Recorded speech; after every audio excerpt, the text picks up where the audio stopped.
Well, g'day everybody, how's things going? Been putting a couple of different kinds of videos up on YouTube lately. My last video was, well, not my last video, but one of my last ones was a vlog, which I haven't done for a while. And so I thought today, while I'm doing something, out cleaning something, I'll make a different kind of video again. Let you know that one of my favourite things to do, even though I don't get to do it very often at all, is hunting.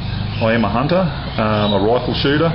And I haven't been hunting since November 2007, I think was the last time I got a chance to go hunting. And while I was over in Canada overseas, I left my rifles in the possession of a local armourer to take care of them. And then when I returned, it took me like bloody 6 months to pull my finger out and actually go and get them. So a couple of weekends ago, I went and picked up my safe and rebolted it into a safe location. And recovered my rifles, and today I thought I'd pull them out and give them a clean. Well, I pulled one out anyway. I'll do one today and one tomorrow. So I thought while I've got it out and I've cleaned it, I'll show you guys the rifle I actually use, my favourite rifle, the one I built myself. So here you go. So this is my favourite rifle. I only own 3 now because of all the rules that came in after the Port Arthur massacre, and of course all the bullshit that went on with semi-automatic weapons. I sold nearly all my rifles and I only kept 3. Now this one is one that I built myself, and I'm going to show you up closer and personal with this. It's a Model 98 long action Mauser, Turkish Mauser, originally barrelled in 8mm. Now I've rebarrelled it in 6.5 by 55 Swedish Mauser calibre. The action was built in 1939. The barrel was built in 1942 but remained unblued and brand new, wrapped in oil paper, until about 1999 when I bought it from Sweden. And I blued it. Didn't do a very good job because unfortunately I am a terrible bluer. You can see some bare patches in it there. But that's a Carl Gustaf original military barrel, or sporting barrel I should say. As I said, built in 1942, and it's only had about 150 rounds put through it so far.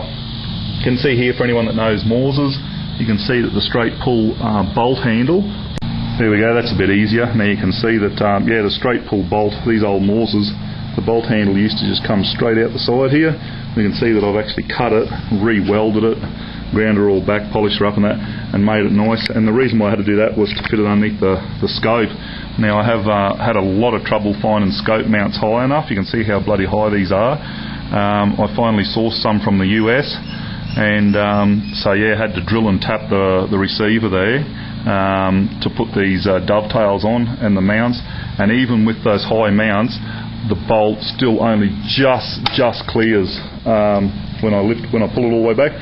The safety here at the back, I can flick it into the upright safety position, but I cannot bring it over into the full lock position. You just can't do it with the scope on. You just can't actually use the safety, but that's alright, I never use it anyway. So I built this rifle. Took me about 2 years. I said to get it absolutely perfect how I wanted it. The stock that I've put on it, it had the original Turkish Mauser stock, which I absolutely hate. Them old straight. They haven't got a pistol grip. They're just like a straight sort of grip timber, and I didn't really like it. So I bought this Ramline synthetic stock from the US. It's actually synthetic fiberglass, and it took me a lot I had to do a lot of, as you can see here, cutting the shape of the actual stock.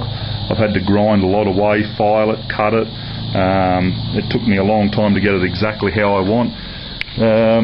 The inside of the stock, inside the stock here, because it's such a heavy rifle and a heavy barrel, it is very front heavy. Like I was in standing position, I was flat out stopping the front from dipping down. So what I had to do is inside the hollow stock here, the butt of the stock is actually hollow. I've put a piece of 1-inch electrical conduit in there, glued it in there, filled it with lead shot, padded with foam so it doesn't rattle, and then araldited it in there to balance it. It took me a long time to get the exact right amount, but the rifle is now perfectly balanced. The only problem is I'm the only bastard who can use it because it's that heavy. a normal person can barely even lift it. I actually had a friend who took it to the local rifle club for a service shoot, military service shoot, and even though he did win the shoot with it, being a deadly accurate rifle, he had to use he ended up having to use a bench rest, but basically because it was just too bloody heavy for him to hold, he couldn't even keep it up. So, and the scope I've fitted on it is not an expensive scope. It's just a Nico Sterling Silver Crown 6x42. You know, it's just a fixed power scope, and I have you know, the old rubber boo, the flip up covers, dust covers to keep the water and rain out when I'm going hunting and stuff like that. They are very good. It's a bloody good scope, you know. It's cheap, but it's very clear, and yeah, as I said, this rifle is deadly accurate. It's good. I found it extremely accurate to about 250 metres. After that, you know, the trajectory sort of drops off. It's got a very, very flat trajectory, but after 250 metres, yeah, you're holding over a fair bit.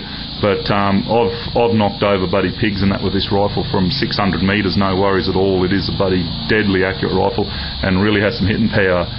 The ammunition I use Federal ammunition, Federal shock point. And I've found it to be, you know, I do a lot of my own reloading and stuff, but with this rifle I have not actually used reloads in it because I found that the factory Federal stuff is bloody brilliant. I absolutely love it. I've had no complaints with it whatsoever. The consistency with it is fantastic, so I don't intend to be reloading anytime soon. And you can see here that I've fitted a sling.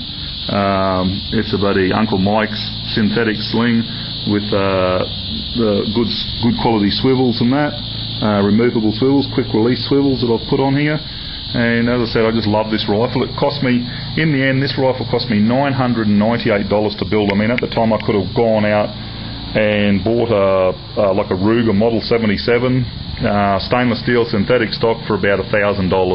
And instead I built this, and people say, why spend that much money on such an old rifle? But I absolutely love the 6.5 by 55 caliber, always have. Fantastic hunting caliber.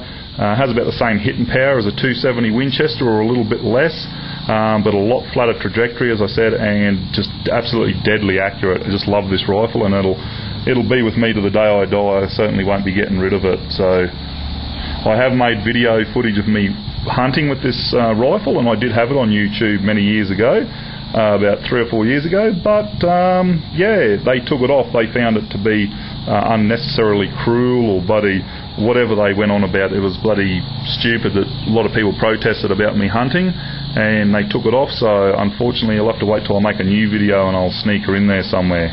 Righto guys, hope you enjoy looking at this rifle. As I said, it is a long bolt.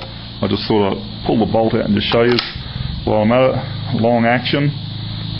Funny thing about these Mausers is, being a desert rifle, like in the desert, look how much slack, you know, the bloody bolts and that slop around on them, but once they're in there, the headspace and that, once you got it tight, they're just one of the most beautifully fitting rifles you've ever seen. I love the old Model 98s, brilliant.